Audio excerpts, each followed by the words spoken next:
start clapping.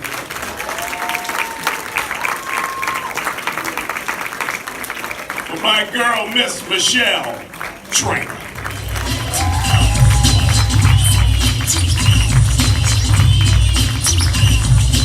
Mama's gonna knock you out, that's right. Give it up for yourselves, everybody. Give it up for yourselves.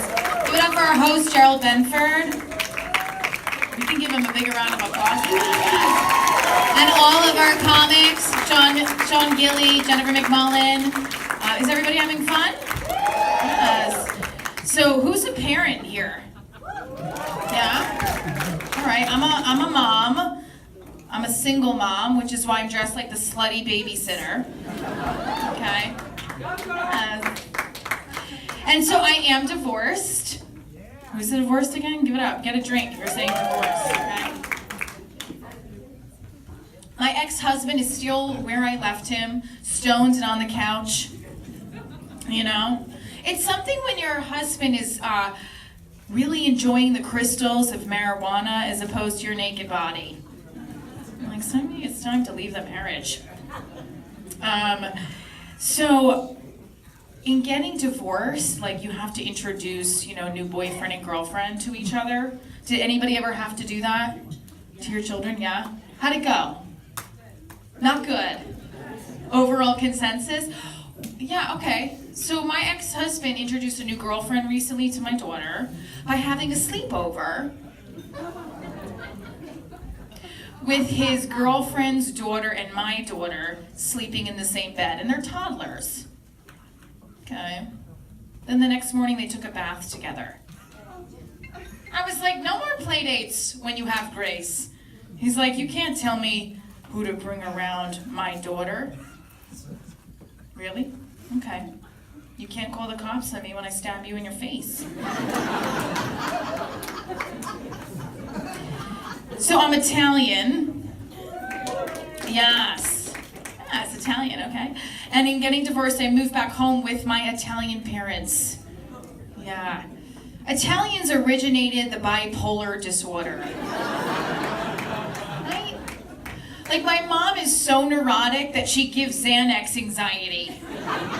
She'll turn any pleasant conversation into a fear of something tragic happening and relate it back to my divorce. You bought whole milk? Your father can't drink whole milk. He has COPD. He'll choke on the fat from the milk. He won't be able to breathe. We'll have to bring him to the hospital. He'll die. We'll have to sell the house. And then we'll be out on the street. All because you married your bum ex-husband, you had to move back home, and you bought whole milk. And my parents never liked my ex-husband. Anyone divorced here or had a relationship your parents didn't like? Yeah? Do they remind you? You're shaking your head. Do they remind you all the time? Are you still with that person? No. Because they're always right. And then when they find out they're right, they remind you. Right? Coffee is a big thing with Italians. And like my ex-husband he's Irish. Anyone Irish here? All right, give it up for the Irish. Yes. And like my family was a little like, why are you not marrying an Italian? I was like, because I don't want to. But I was like, I love him. He's, the love of my life. And my mom offered him coffee when she first met him. And he says, I don't drink hot beverages. Who doesn't take a cup of coffee, especially if this is your girlfriend's mother? Don't you want to make an impression? My father will chime in, yeah, kind of guy don't drink coffee. You take it, stir it with the spoon, do something with it. So it always goes back to the coffee. I knew he wouldn't take my coffee. Should have known. And my father's very big into John Wayne. But it's not an appropriate programming for a toddler. What's wrong with John Wayne? He shoots bad people. She should learn that. John Wayne would have drank your mother's coffee. Should have married a guy like John Wayne. My dad doesn't understand the four walls of the bathroom either. Like when you move home with your parents, especially Italian household, you talk through floors. And I'll be in the bathroom. Michele! Yeah? Are you in there? Yeah, Dad, I'm going to the bathroom. Is everything okay? Yeah, I just wanted to check on you. You've been in there a while. Yeah, I'm okay. Thanks, Dad. Michele! Yeah. Going to ShopRite. You need anything? No, I'm okay, Dad. Please, I'm going to the bathroom. All right. Jesus Christ, why do you gotta jump down my throat? Michele! Dad, what? Forgot to ask you, did you put gas in your car? Yeah, my dad doesn't like it when it goes below like half a tank. And we're all shaking our head. What is with the half a tank thing, man? But you won't put the toilet seat down. No, but I'm not typical, like, I'm always dressed in a dress, and at school, I'm not the typical school mom. Top part is PTA. The bottom part is I gotta bang in the car because my kid's asleep.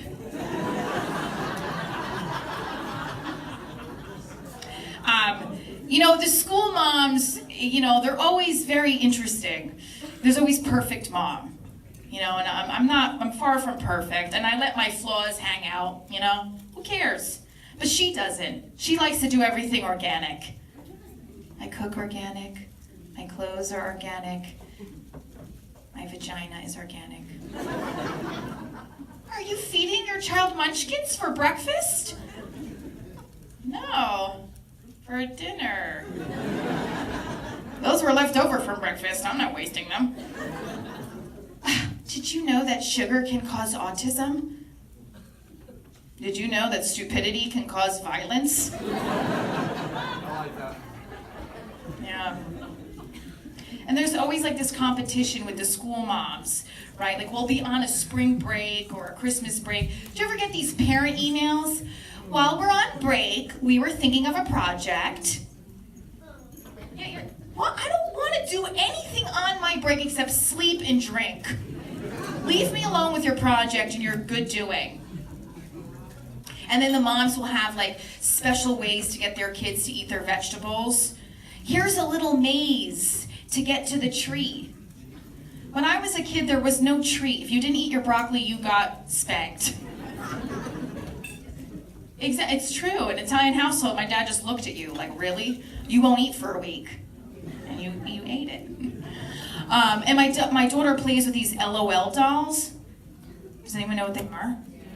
Okay, so if you don't, there's these little bath toy looking dolls that look like hookers.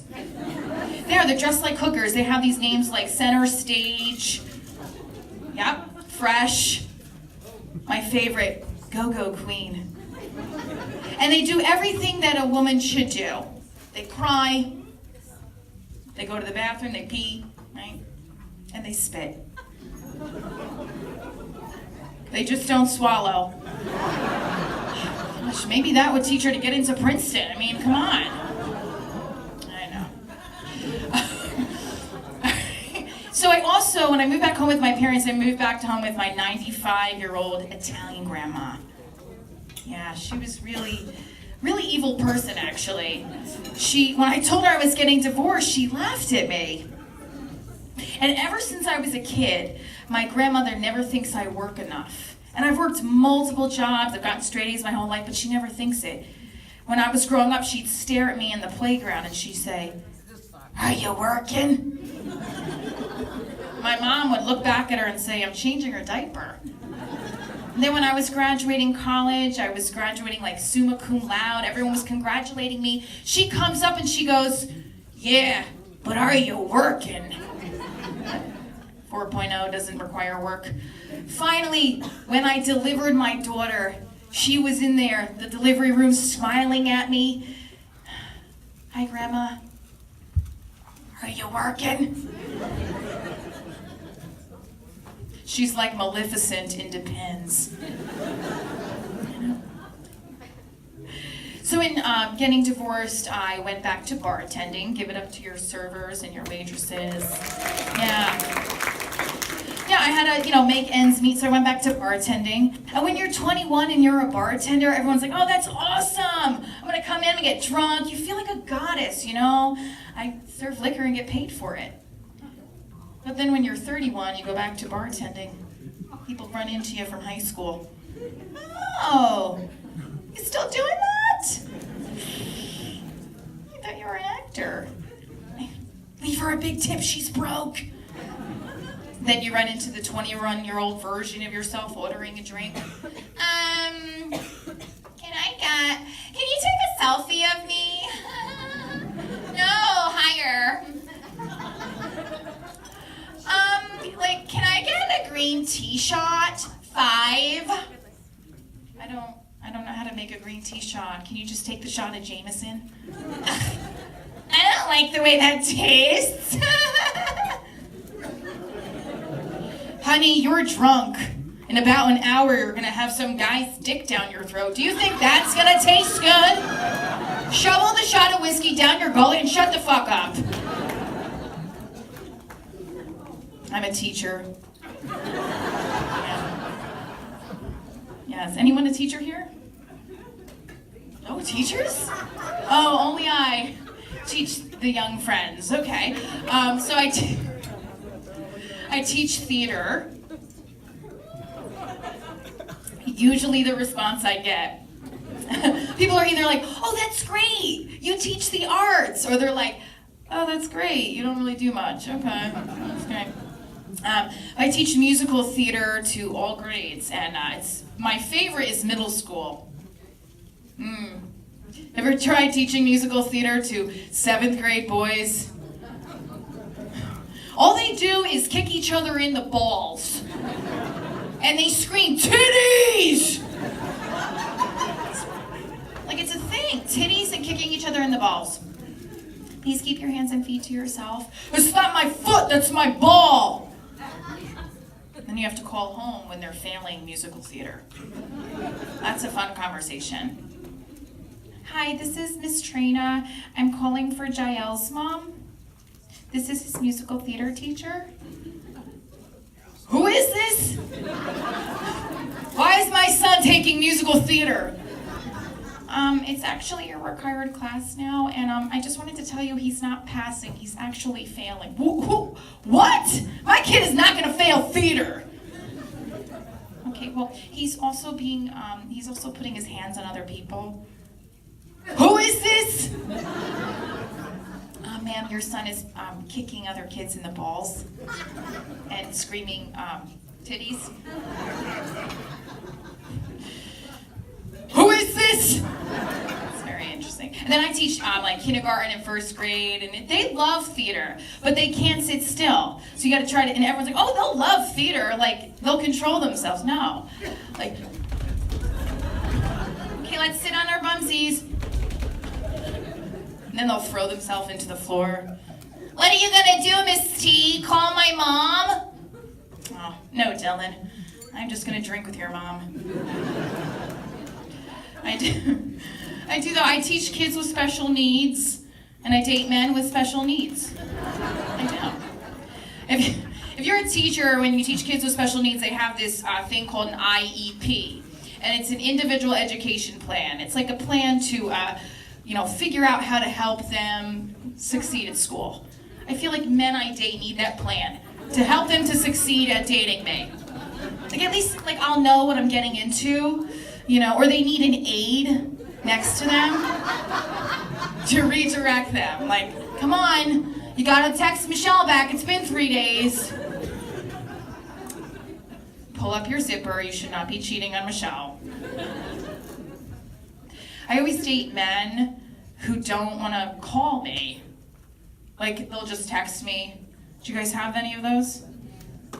No, the only person. Yeah, couple, okay. They just want to, everyone just wants a text or instant message. And I'll get very, paranoid because someone will text me, a guy I'm dating, and they're like, I'm going to bed. And then I'll look on Instagram or Facebook and be like, why are you active on Facebook or Instagram? But you're in bed. I don't understand why you're not talking to me still. One guy I was dating, I actually called him. We were dating a couple months, so I was like, I'm just gonna call him. Like, why not? I can use the phone. And he freaked out. He's like, why are you calling me? I love you. I haven't seen him again, but maybe. Yeah. I have a thing for Hispanic guys. Whippa. I do. But not just like any Hispanic guy. I always date these big, thick, big Hispanic guys from the street. Like, they have to look like Michele in order for me to fall in love. I do. I know.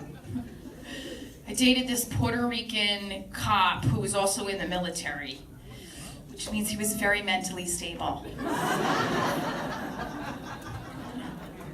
He would always cancel on me too, and each time it would get weirder. Like the first time it was, yo, I can't.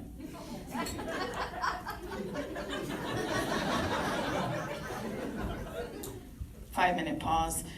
I gotta drive my mom to Philly. Oh, is she okay? I mean, can she drive herself? Yo, that's my mom's! I'm so sorry. Oh, I understand completely. You know, you have to back up when they use mom in plural, it's deep. I didn't want him to think I was smothering him, you know. Then the second time it got weirder, you know. My dog, he died. I gotta drive him to Philly. Everyone's like, Michelle, he's fucking someone else in Philly. You should dump him. Being the teacher, I didn't want to give up on him. So how else do you get through a guy from the street? I wrote him a persuasive essay. And since he wouldn't take it in the form of a text message, I hand-delivered it to his house. I love how your hand is on your head, like, ugh. She's that kind. What are you doing here? I was worried. Yo, you crazy.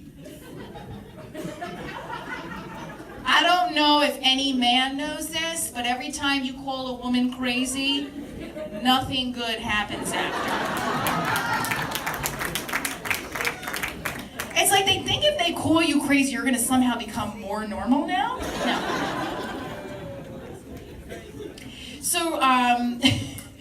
So the other day, my grandma, my 95-year-old grandma, she passed away, but we knew she was happening. Yeah, but here's what happened. Like, I knew it was happening any day, and I was asleep with my daughter, and I had like this like dream a little bit of her, and I was like, I think she's passing, and she came to me in the dream, right? And I was like, Grandma, are you going?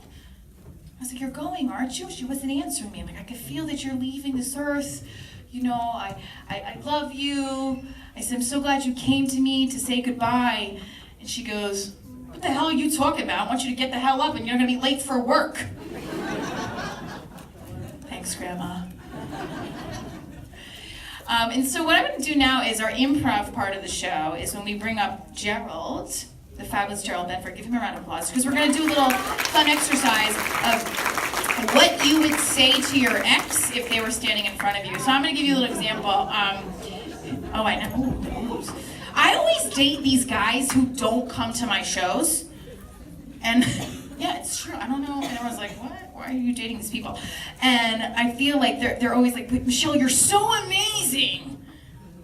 I'm just not ready to leave my wife. Well, and on that note, Gerald, come up. And I always have the moms, the school moms, they set me up with these wonderful men who